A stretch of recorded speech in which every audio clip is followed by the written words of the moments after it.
latest season of New Tradition sales event. Gift yourself some savings and visit your local Kia dealer today. Get 0.9% APR for up to 60 months plus $750 retail bonus cash on specially taxed 2025 Telluride Sorento and Sportage vehicles. It's 10 p.m. Do you know where your children are? Right now on the 10 o'clock news. Dangerously cold weather gripping the tri-state. Temperatures plunge with New York City under a freeze warning. But first, breaking news. The ayes are 60, the nays are 40. The bill as amended is passed. The Senate votes yes on a funding bill, but the government is still closed for business. The next steps needed to end the shutdown. Good evening. Welcome to the 10 o'clock news. I'm Steve Lacey. And I'm Natasha Verma. 41 days of deadlock is finally nearing to an end. Some Democrats stepping out of their rank, joining Republicans to back a bill to bring the stalemate to a close. All right, it's good news for those who rely on SNAP benefits and government employees working without pay. Fox 5's Teresa Perillo tracking today's impact at the airport. But first, Linda Schmidt breaks down the happenings tonight on Capitol Hill. Linda. Yeah, hi there, Steve and Natasha. Well, you know, it was just about a half hour ago that the Senate passed that bill, and now it goes to the House for a vote. Take a look at this. You can see the 60-40 vote right there. The Republicans had enough votes to pass the bill with the help of 8 Democratic senators who crossed the aisle and joined the Republicans. Now, the bill will end the shutdown. It will restore funding to SNAP and veterans benefits, and it will reverse the layoffs of thousands of federal employees. Democrats shut down the government back on October 1st because Republicans would not include extending tax credits for millions of Americans who have Obamacare health coverage. Those tax credits expire January 1st, and when that happens, Democrats say the cost of health care will skyrocket, while the Republican bill still does not include extending the Obamacare subsidies that Democrats had demanded. But Senate Majority Leader John Thune has promised the Senate will vote on the tax credits, but they will do that in mid-December. In the meantime, President Trump and Democratic leaders reacting to the bill. Yeah, abide by the deal. The deal is very good. We're not going to be giving the $1.5 trillion to people that came in from jails and from, the gangs and drug dealers and all of these others that they wanted to be given health care, which would have hurt our health care system. We're going to continue the fight to extend the Affordable Care Act tax credits. And if it doesn't happen this week, next week, this month, next month, then it's the fault of Donald Trump, House and Senate Republicans. Now tonight, House Speaker Mike Johnson is telling House members to return to Washington immediately so the House can take up the bill on Wednesday. Then it goes to President Trump so he can sign it. Now, the Republican bill would reopen the government until just January 30th. Before that date, Congress would have to pass a new spending bill or an extension, which means they could be arguing over the same issues again in January. Steve and Natasha, back upstairs to you. All right, thanks, Linda. And from the Senate Florida area airports, another nightmare day for travelers. The FAA canceling more than 2,000 flights across the nation, with another 8,000 flights dealing with delays. Fox 5's Teresa Perillo is live at Newark Liberty Airport. And Teresa, everyone is hoping that tonight's breaking news means that all of this chaos is going to come to an end soon. Yeah, that's exactly what we're hearing here at the airport, Steve and Natasha. They're hoping the end of the shutdown means the beginning of a return to normalcy. We'll see if that happens. Checking out the big board now, I can tell you that most of the delays that I'm actually seeing tonight are in Terminal C. We're currently joining you from Terminal A right now, and it's about a 2.5, 3-hour delay on those flights that are delayed. Now, this is the big board, but when you look at the TSA line, I mean, on any day, this is what you want to see. It's less than a 5-minute wait here. There's literally no one here right now. Earlier today, this was jammed packed, and they say that the wait at that time was only about 10 minutes. As you mentioned, thousands of flights canceled today across the country, amounting to roughly 5.5% of total flights. Now, according to FlightAware, about 265 flights in and out of Newark were delayed today. About 101 were canceled. A similar scene at JFK as well as LaGuardia airports. Yesterday, flight disruptions were at a peak. It is considered the fourth worst day for travel disruptions this year. Travelers are attempting to take the delays in stride, knowing that they might not get to their destination on time, but at least they're being paid, which isn't the reality right now for TSA agents and air traffic controllers. Throughout the night, I've been talking to flyers. Some are trying to get out, and some who spent hours delayed at the airport only to finally make it out to their chosen destination. Left from the Bahamas, and so our first flight was okay, but the second flight we're going back to Canada, and this one is canceled. Yeah. Oh Yeah. boy. So that's why. Yeah, but it's okay. We're gonna find a room and just stay there overnight. It's been super duper brutal. Like I think I've spent more time in the airport than I wanted to. Hours last night. 6 hours. So our flight was supposed to fly the day before yesterday, but they keep either pushing it back, delaying, or canceling it. So you can sort of see everyone in a panic mode going from gate agent to gate agent, trying to use the app, which is not working very well, trying to get through in calls, and no one can actually get through. So you just see people lined up all over the airport trying to get the first standby they can actually get. Now, again, today was better than yesterday. That's not saying too much, but we do hope in the days to come it will get better. Important to remember that because the shutdown is ending, it does not mean that things will happen overnight. As Steve and Natasha, effectively, they need to get everything back online, get these operations back up and running. It's not easy to do. That's the latest from Newark Airport tonight. Back to you guys. Yeah, it takes a whole process. All right, Teresa, thank you. And stay with Fox 5 for updates on the government shutdown. Just download that free Fox Local app to take the news on the go. Our other top story tonight, the cold. Yeah, the first taste of winter-like conditions, which includes a chance of even seeing some snow. And Nick, it is pretty cold out there right Yes, now. I was freezing. Oh, yeah. You got to run quickly from building to building if that's what you got to do, because the temperatures have been just going down and down and down. Already 20s now appearing on the map. Scranton up there to Monticello. It's down to 37 in the city. That's our new low for the day. Same down to Belmar. And 30s taking us now across most of Long Island up into Connecticut.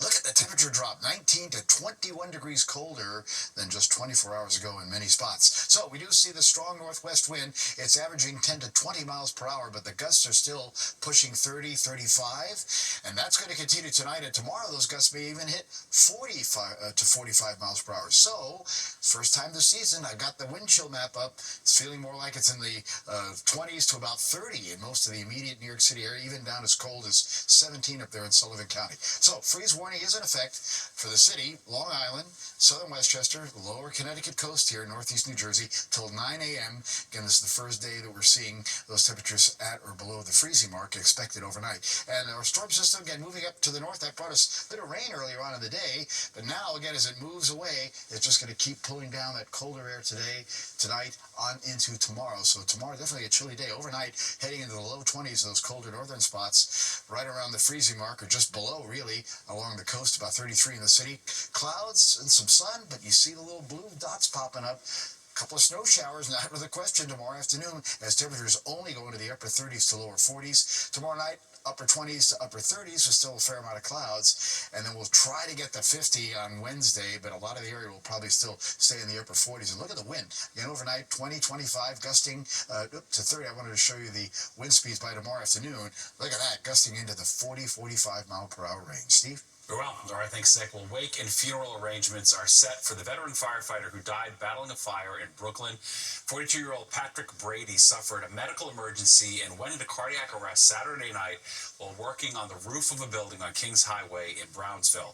His wake will be held at Marine Park Funeral Home in Brooklyn on Friday from 2 to 4 and from 7 to 9. The funeral will take place Saturday at 11 a.m. at the Church of St. Francis de Sales in Bell Harbor.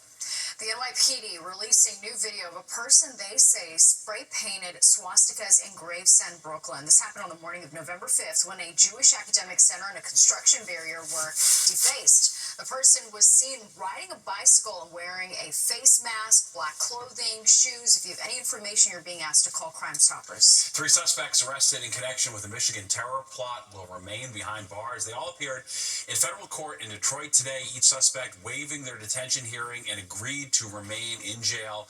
Investigators say a group chat revealed the 3 were allegedly planning an attack targeting LGBTQ locations in the city of Ferndale, Michigan, and at an Ohio amusement park over the Halloween weekend. All 3 are charged with conspiracy and receiving and transferring guns and ammunition. Their next court date is November 17th. Well, more than 100 animals have been rescued from a home in Edison, New Jersey. Police were called to the home on Stony Road West today for a man experiencing a medical issue. But when officers got there, they found 2 men along with dozens of dogs, chickens, rabbits, pigeons, and other birds. Officials say the conditions inside the house were so bad that the county hazmat crews had to be called to the scene. It turned out to be a situation not where the owner was like raising and breeding animals for profit. It seems to be a hoarding situation that just got out of control. He stated that he wanted to buy a farm in Pennsylvania and transport the animals there, and it just got out of control. The homeowner is now facing an animal cruelty charge. The animals are getting treatment at shelters. Beautiful bunny. Well, a people mover crash at Washington's Dulles Airport sent 18 people to the hospital. The vehicle known as the Mobile Lounge struck the dock as it was pulling up to Concourse D. Officials say the injured passengers are expected to be okay. Passengers then had to exit using the stairs. The incident had no impact, though, on normal airport operations. Well, Mayor-elect Mamdani taps his pick for first deputy mayor. And it's a familiar face who previously served in City Hall. Plus, saluting America's heroes. Celebrations underway ahead of Veterans Day. How New York City is honoring our vets. And 2 pro players indicted for an alleged MLB sports betting scheme. The league FAST Act and the guardrails now in place to prevent this from happening again.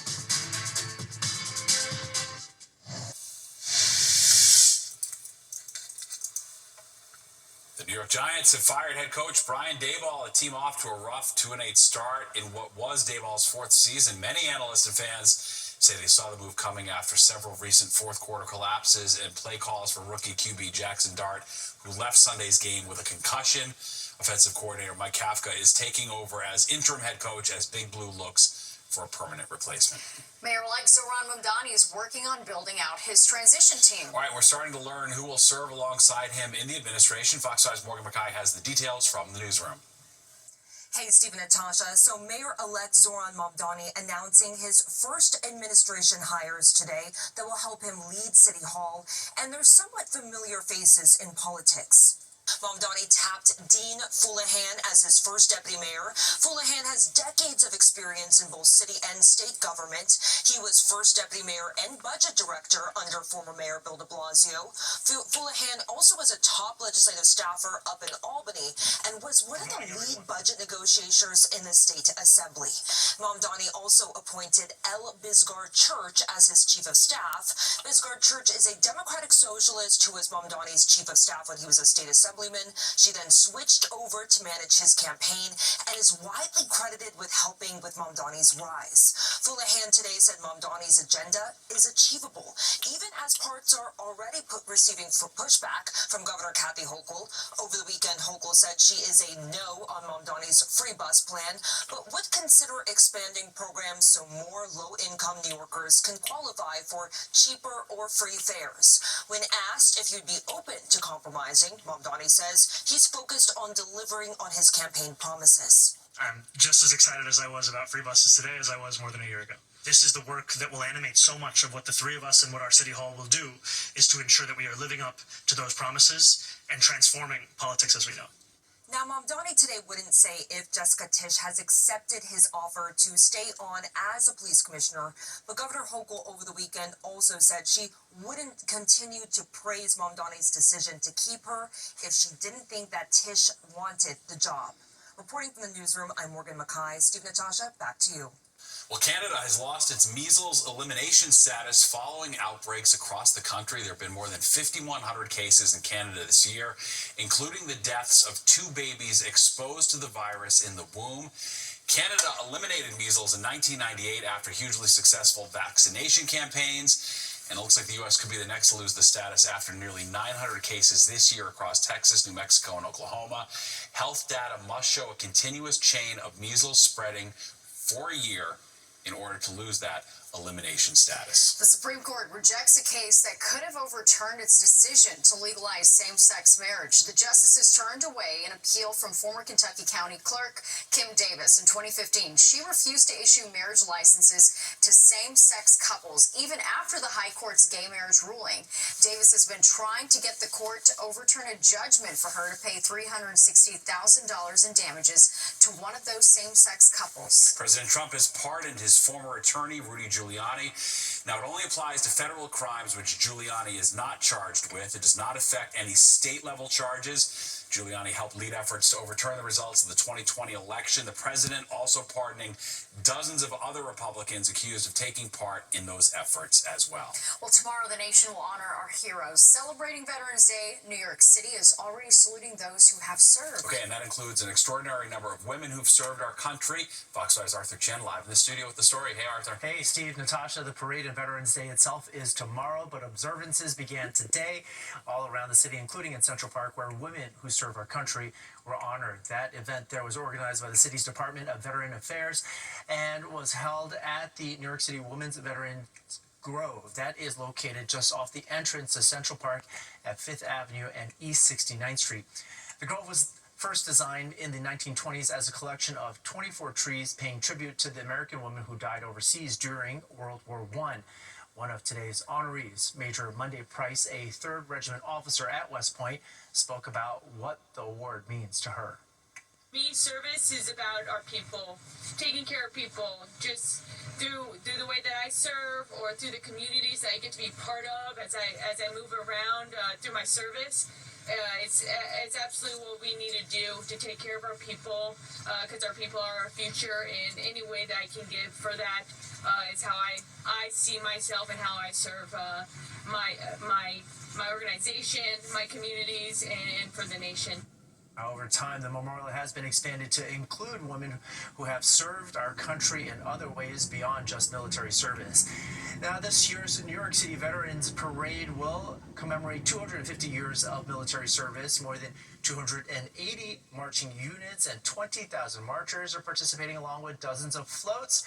The parade begins on 5th Avenue as thousands of spectators are expected to line the route, which starts at 12:30 tomorrow. Participants will march north up 5th Avenue from 25th Street to 45th Street. And the United War Veterans Council says the event will feature present and past members of every branch of the military, along with vintage vehicles and marching bands. One of this year's Grand Marshals joined us earlier tonight on the 6 o'clock news, speaking of the emotions of this important day. Especially on the eve of Veterans Day. I think back to my dad, who was Vietnam. My granddad served in World War II, but especially the Vietnam veterans. When they came back, they did not come back to cheering crowds. They came back getting told to take their uniform off in the airport and throw it away and just go back home. And it was that generation that made sure every time I stepped foot back here in the U.S. that I came home to cheering crowds. And for all of those Vietnam veterans, thank you guys so much for that. Welcome home, boys, and keep up the great work, because my generation can never forget what they did for us. If you can't make it out there in person, no problem. We're going to be live streaming the Veterans Day Parade tomorrow starting at 12:30 p.m. on fox5ny.com. Steve? Yeah, great point he makes, too, for sure. All right, thanks, Arthur. And Fox 5 proudly salutes our nation's veterans and the organizations that serve them every day. We believe that our veterans deserve to live with dignity and independence, not on the streets. That's why we're making Camo our cause in support of the Honor U.S. Vets campaign. You can join us by buying limited edition Fox U.S. Vets swag, making a donation, and then wearing camo this Veterans Day. Post your camo on your socials with #HonorUSVets. And to donate, shop, and learn more on how you can help U.S. vets prevent and end veteran homelessness. You can scan the QR code that's on your screen or visit go.fox/USVets. Well, the Queen of Versailles has arrived on Broadway. Kristen Chenoweth back on stage as the leading lady. How the woman who inspired the show is reacting to the musical. And Radio City Music Hall gets an early Christmas gift that offers an immersive experience for viewers. The new. This river wasn't dammed in a day, and GMC trucks weren't built overnight. Like every American achievement, they are a result of dedication. Over 100 years dedicated to the art of engineering and the country forward. Current eligible GMC owners get 0% APR with a total value of over $11,500 on this Sierra 1500 model. That's 20% below MSRP.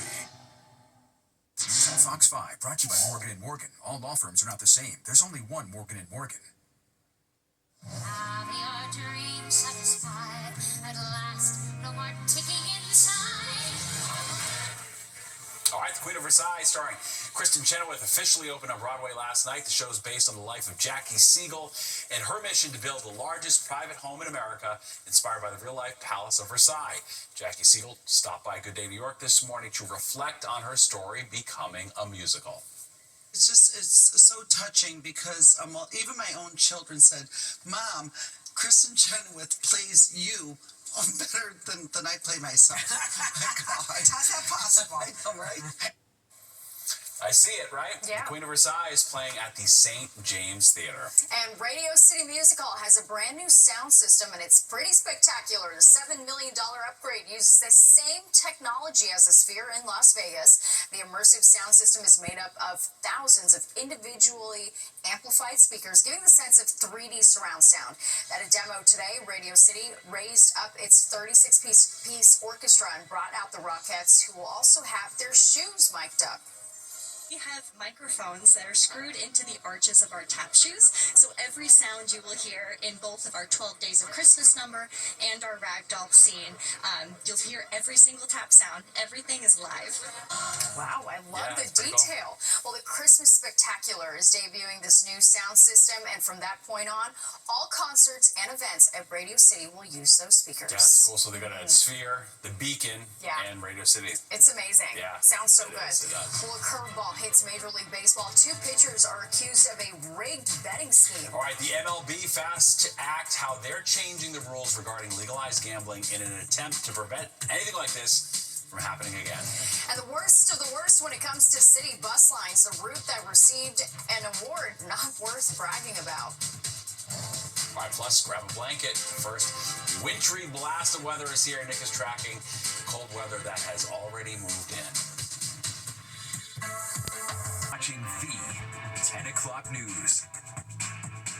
All right, an Arctic blast settling in, giving us our first taste of freezing temperatures this season. Welcome back to the 10 o'clock news. I'm Steve Lacey. And I'm Natasha Verma. Winter weather coming alive with warnings stretching from Texas to New York. All right, take a look at this video out of downtown Chicago. The lake effect storm creating whiteout conditions, leaving some areas with 6 to 12 inches of snow. Ooh, well, Nick Gregory is at the weather wall. Nick, we're not going to be seeing anything like that anytime soon, right? No, nothing like that. But we may see some snowflakes in our areas. We get on into tomorrow, particularly about midday on, and more especially north of the city, because you can see here on the satellite radar loop that cold air coming down, and it is producing again some issues as far as snow showers. Again, when you go further to the west here, oops, I wanted to go back actually to that picture. Yes, that's what I wanted to see.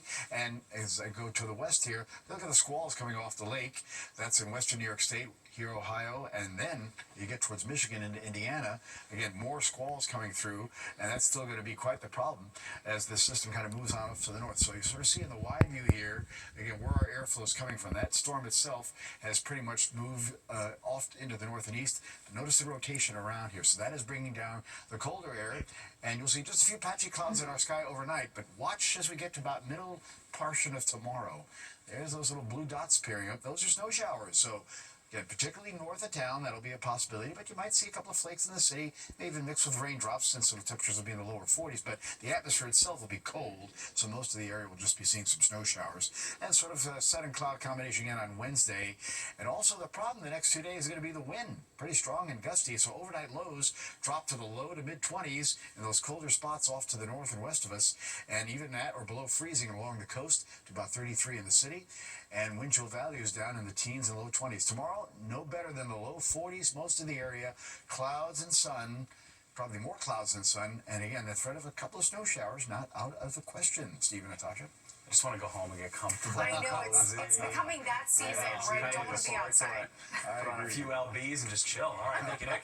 Well, the integrity of sports is back in the spotlight. Prosecutors have accused 2 Cleveland Guardian players of fixing pitches to cash in on rigged prop bets. Yeah, the MLB moving fast to tighten the rules around this kind of gambling. Fox 6's Kendall Green is live in the studio with the league's reaction to all of this. Kendall. Hey, good evening, Natasha and Steve. Major League Baseball's echoing their support for prominent U.S. sportsbooks' move to limit bets on individual pitches, along with banning pitches in parlays, as part of an effort to maintain integrity of the sport, following a pitching duo indicted yesterday. Now, MLB says sportsbooks operators representing a lion's share of the betting market nationwide agreed to a $200 cap on individual pitches. The league, in a statement, shared pitch-level bets, whether on velocity or pitch calls themselves, heighten risk to the game's integrity, though they don't necessarily determine a game's outcome. Now, they went on to say, because the new measure reduces the payout within markets, gamblers have less incentive to cheat the system. So whether it'll deliver on its intended outcome, a reporter with Legal Sports Report tells Fox 5 he thinks it will.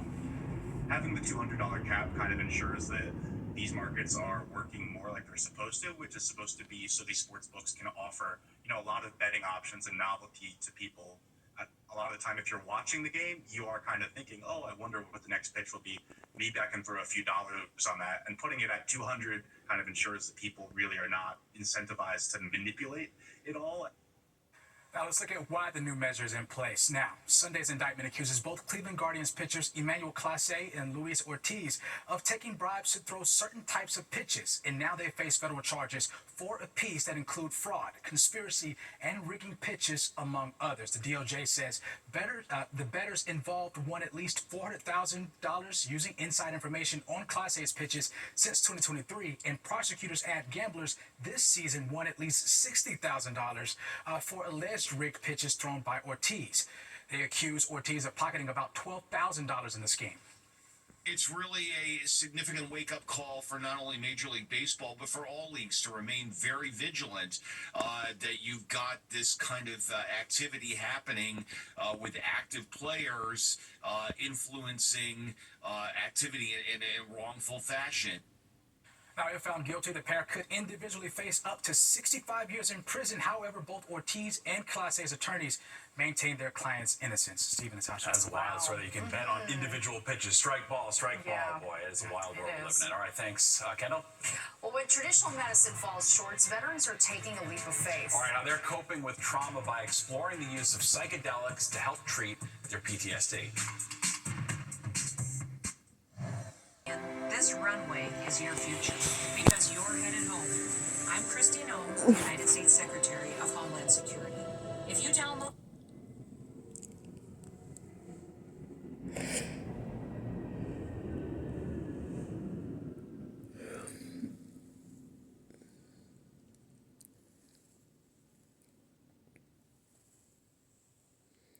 I'm trying not to go to bed. Heel. Good day.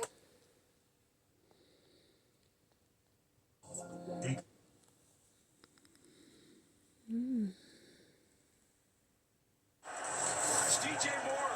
Go up here on the top show. Valentine in coverage. It's called an in-cut, indigo, dagger, a lot of different terms in football. But an absolute strike for Caleb.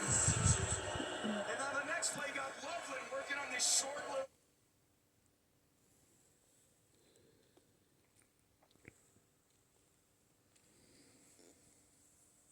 844 HNJ. Here's to new beginnings.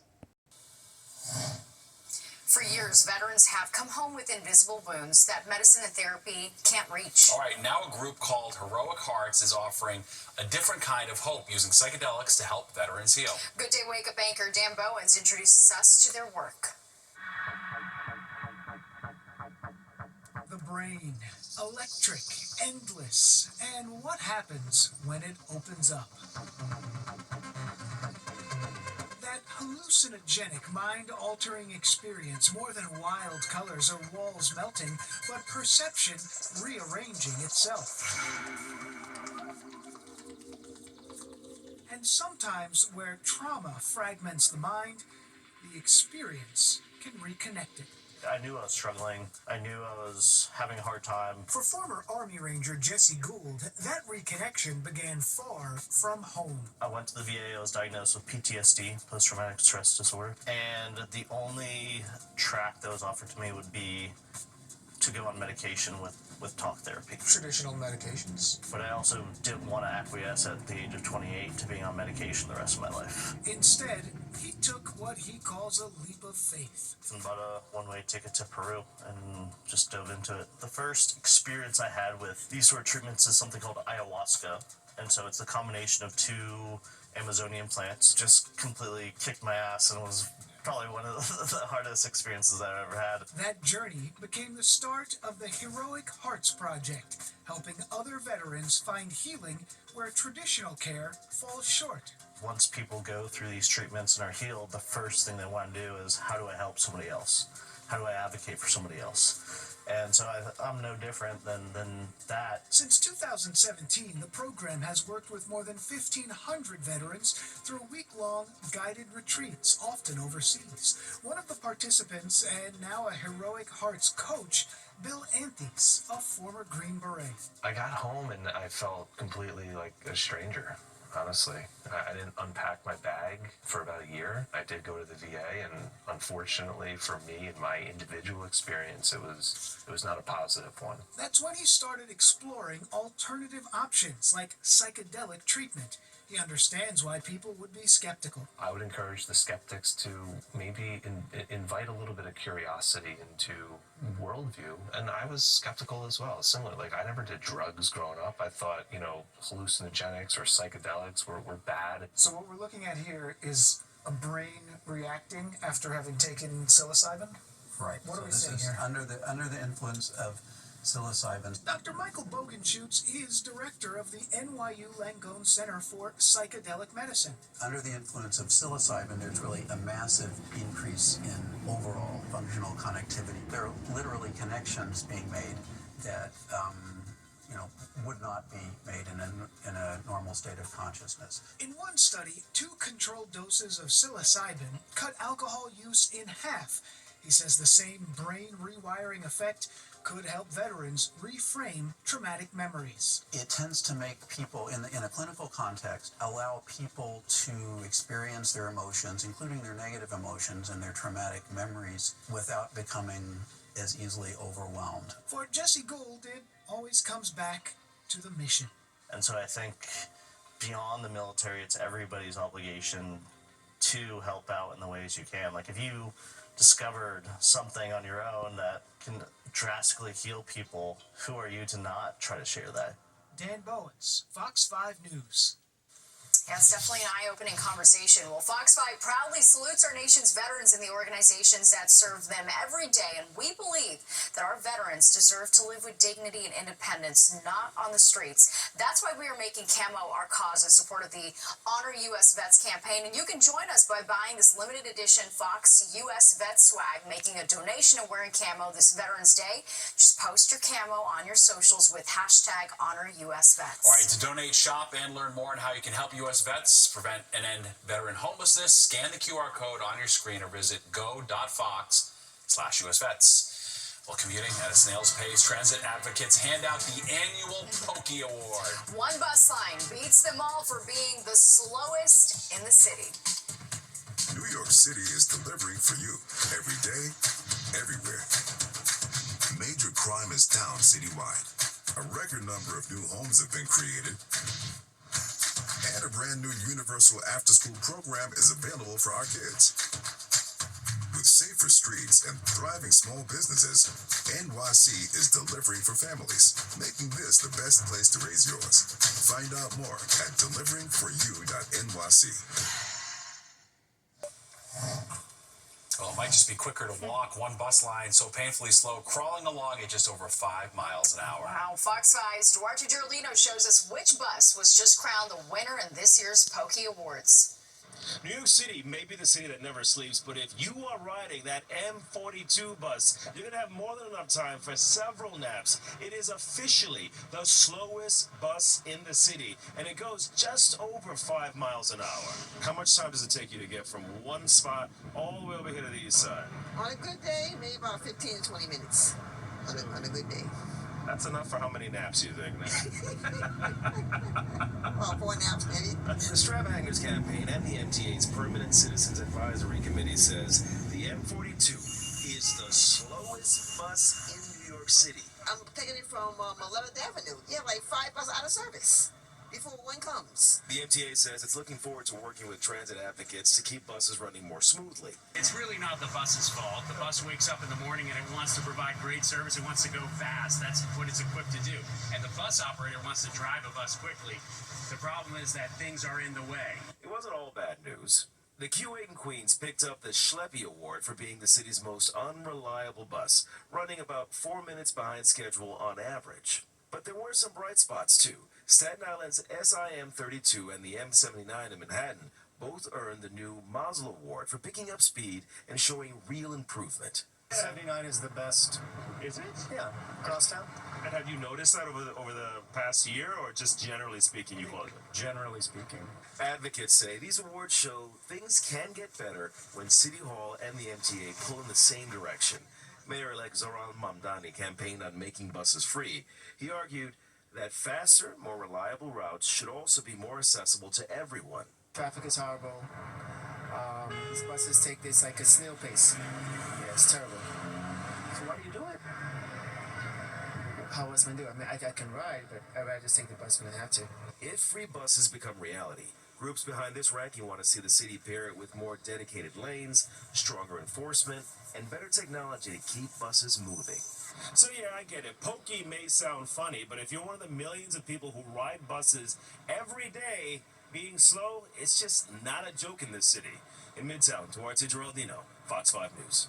Yeah, going crosstown. Going crosstown, you're kind of out of luck because you got to cross every single avenue. The north-south ones are pretty quick. You get in that dedicated bus lane, you can get moving pretty good. So they are making progress for sure. But you know what? You know what's warm inside a bus on days like this? Let's get a check of the forecast now with Nick. It's so cold it's out. Cold at the bus stop tomorrow. Well, the kids are off for school for the holiday, but people getting to work. I mean, cold one. Exactly. That's where you sort of debate. Well, I could probably walk faster than the bus, but the bus will be a lot warmer, that's for sure. Yes, we are talking the parade tomorrow. Bundle up. It's going to be a windy, cold day here, as you'll see in the forecast coming up. That was Newark Airport in the background. Get those flights out of there still with a bit of a delay. And we still have some cloud cover. 59-37 today. 59. When was that? That was very early this morning. 37 is right now. So it's definitely dropped considerably. And we're going to be below average now for the rest of the 7-day forecast. Record low 25, 2017 though. And with 74 in 2020. It's not going to be a record breaker here, but we are going to see temperatures in the 20s tonight in the suburbs. In fact, we already have some. 37 now, a lot of clouds. Wind is still a bit gusty out of the west-northwest. 10 gusting 20, 30 miles per hour. Humidity is drying out. Pressure is rising at 2970. That's a good weather sign. But there are the 20s. Scranton, Monticello, upper 20s. 36th, Allentown, 33. Sussex, then 36s from White Plains to Poughkeepsie. Still 40 or so at the Hamptons. Upper 30s just about everywhere else. And you see our temperature change, very significant. 17 to as much as 20, 23 degrees from this time yesterday. Thanks to the northwest wind that's brought in this colder air. Like I said, it's about 10 to 20 sustained, but the gusts are pushing 30, 35, gusting out 36 at Newark, 31 at Islip, and those gusts tomorrow may get up to that 40, 45 mile per hour range. So, again, here's our wind chill graphic. We haven't shown this season yet. Feels like it's in the 20s in most areas right now, as appropriate with that cold wind from the northwest. All right, we have a freeze warning, first time this season, from the city on across Long Island, southern Connecticut, lower Westchester, and northeast New Jersey. Is going to go to 9 o'clock tomorrow morning, as temperatures will be at or below freezing in many spots. All right, so again, very early this morning, we were in the upper 50s to about 60. Bye-bye, because we know now it's much more in the 30s to even 20s range. 50s even to Providence, down to Philadelphia. But look west, Rochester 31, Cleveland 34. And it stayed cold back to Chicago. We talked about the snow they got there today. Detroit 31 down to Cincinnati. So we're not going to see temperatures that cold, but we will see temperatures tomorrow struggle to get into the low 40s and struggle to get to 50 on Wednesday. All right, that storm's racing out of here to the north and east, but you can see where the airflow is coming from, producing these snow showers coming off the Great Lakes, those little squalls that are going on. And that's going to continue on into tomorrow again as that system just kind of zips along here. In the meantime, look how deep in south the cold has gone to. It was snowing in North Georgia today. 43 for their high, 30s up through Chicago, 80s in South Florida. That's it. They're going to be only about 70 there tomorrow. Denver 73. 70s also along the California coast. Overnight, we go down to the 20s, low 20s north and west to the freezing mark along the coast, about 33 in the city. There are those blue little streaks popping up tomorrow afternoon. The potential will be for some snow showers as we struggle we get into the high 30s and low 40s. All right, it'll be 49 on Wednesday, but a windy day too, as we have sun and clouds. 53 coming up on Thursday, stays in the low 50s for Friday. Still a bit breezy, a little colder, but probably Saturday the quietest day. Rain may bother us by later Sunday and Monday. We'll be back with more of the 10 o'clock news after this break. Well, the government shutdown combined with the cold weather has many people worried about how they're going to pay for heat. And that's where the Long Island organization Fueling Kindness comes in. Fox 5's Judy Goldberg shows us how they're helping people stay warm. It's been hard. It's been very hard, but thank you very much. I do appreciate this, really. Lucille Alfano is getting more than just a tank of oil. She's getting some much-needed support. Well, I can pay other bills and help with my husband's medications. Her husband, Anthony, is battling 9/11-related cancer, and as temperatures drop, a free oil delivery is one less thing they have to worry about. We were struggling even to put oil in the tank. Lucille was nominated through Fueling Kindness. It's a nonprofit created by Traeger Home Services that provides a one-time gift of up to 150 gallons of heating oil to families who don't qualify for other aid. It's a savings of anywhere from $500 to $600. 1 out of 3 families on Long Island struggle to meet their basic needs. And with 50% of the homes on Long Island heated by oil, that's 180,000 families that are going to struggle to keep warm this winter. The program started last year with just 20 deliveries. This year's goal, more than 100, as the government shutdown delays assistance and paychecks. If you're normally a 2-family home and on the shutdown you're relying on one income, and then you got to prepare for your first heating delivery to get prepared for winter. And for every tank they deliver, there's another family still waiting. Fueling Kindness says the program's impact all comes down to support. And this winter, they could only give as much as the community gives back. Every dollar that we raise goes into the kindness that we deliver. Carolyn Slatke says she remembers the relief a delivery brought her last winter after her mom passed away. When someone just offers something to you like this, it's like unbelievable. As for Lucille, she says the kindness shown is something she hopes to one day pay forward. I always put my hand in my pocket. I know what it's all about. Helping each other to warm hearts and homes. On Long Island, Jody Goldberg, Fox 5 News. Yeah, nice and important work they do, for sure. All right, well, there's more of the 10 o'clock news straight ahead. We'll be right back. Well, it's never too early to start your holiday shopping, and Grand Central's ready. The holiday fair has opened for the season. Dozens of small businesses are part of the annual tradition. Inside Vanderbilt Hall, you can sample the offerings that include clothing, jewelry, and art. The fair is open daily through December 24th, although it is closed on Thanksgiving. The ice skating rink at Domino Park officially opened for the season today, and you can lace up your skates right near the Williamsburg Bridge and take in those incredible views of the Manhattan skyline. Ticket prices to skate vary depending on the day. And don't go anywhere. Good Night New York with Crystal Young and Ryan Christopher is next. Okay, that does it for us tonight. If you missed any part of the 10 o'clock news, you can always catch an encore on our free streaming app, Fox Local. Where you can stream our newscasts anytime. Have a great night. We'll see you tomorrow.